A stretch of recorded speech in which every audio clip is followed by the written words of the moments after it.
retro gaming community is actually fairly diverse, from the hardcore collectors who only play on original hardware, to modders who want to add modern conveniences to the classic systems.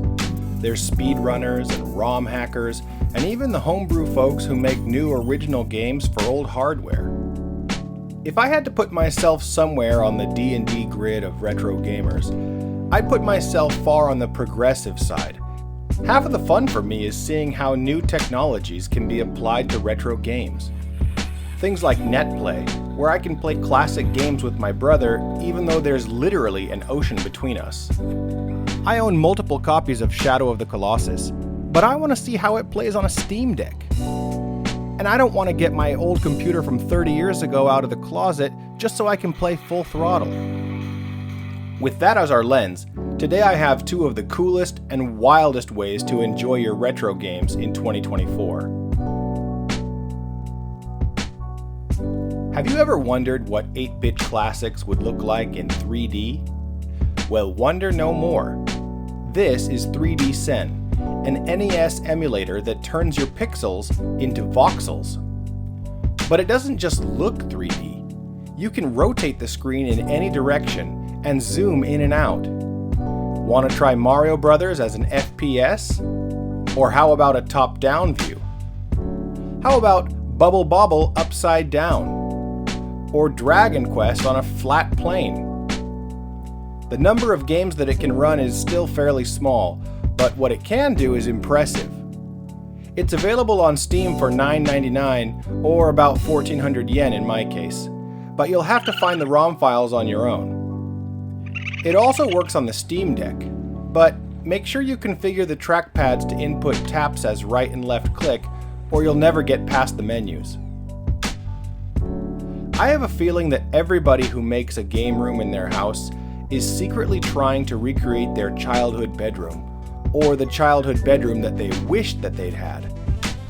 Well, with EmuVR, a VR-based emulator, that dream is much easier and much cheaper to achieve.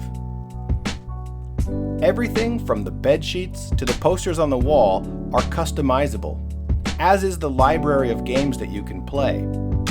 The emulation under the hood is all being done by RetroArch, which requires a separate install even if you already have it on your computer. While this does work for some wired VR headsets, it won't work on its own for the most popular ones like the Oculus Quest 2 or 3, so you'll have to download another app. I recommend Virtual Desktop. You can install that on both your device and your computer to get it working. There is a bit of setup required, but once you have all that, your room is all set. Look how cool this is!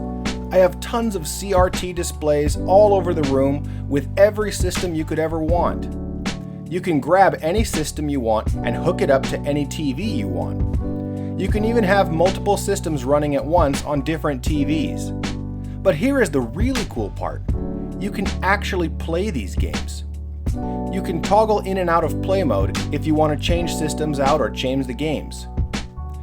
You can play with VR controllers, which I don't recommend, or an Xbox controller or really any controller that you'd normally use for RetroArch.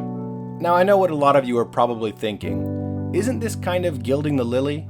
I mean, these retro games are already perfect as they are. They don't need to be put into 3D or be put into VR. And that's true. I think that these games stand alone on their own and they don't need any of this special newfangled technology. But it's so cool to be able to enjoy them in new ways. If anything, it's kind of a relief to me that no matter how good technology gets, we keep coming back to these games as a benchmark of how we should be able to enjoy things. That speaks volumes to how well these games were made in the first place. But no matter how you like to enjoy your retro games, or whatever part of the community you like to identify with all the different options out there, there's never been a better time to be a part of the retro game community.